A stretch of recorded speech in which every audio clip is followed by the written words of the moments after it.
Hello again and welcome back to The Front Row, a minor production of the First Congregational Church in South Pekin, where our intent is to bring snippets from our Sunday morning message into your week. We are back at it, hitting another spiritual discipline from our series on the disciplined life. We're pulling it out of Richard Foster's book, Celebration of Discipline. Before we get into this week's, I want to go back to some scripture references. I'm doing it for a reason, but I just want to reference these at the beginning and then go from there. So we're going to Ephesians chapter 5, verse 21 through Ephesians 6, verse 9. We're going to Colossians chapter 3, starting in verse 18 and going through chapter 4, verse 1. Titus chapter 2, verses 3 through 10. And finally, 1 Peter chapter 2, verses 18 through chapter 3, verse 7. Now, these are relatively long scriptures, but they all speak to the same virtual point. And Martin Luther referred to these scriptures as the Haustafel. Now, I can't put a German accent on it, but it is a German word that means house table, or a table of rules for the household, the law of the Christian household, if you will. And they're pretty extreme.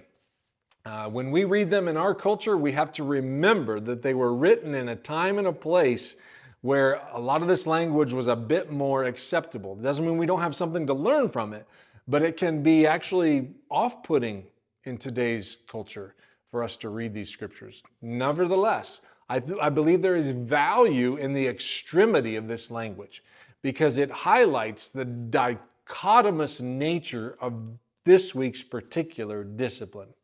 And that dichotomy is that it can be beautiful and actually necessary for relational harmony and unity, but on the other side of things, and in its extremity, there is a tremendous temptation for the abuse of power. So what is this week's spiritual discipline? It is the discipline of submission. In our culture, we don't even like to say that word.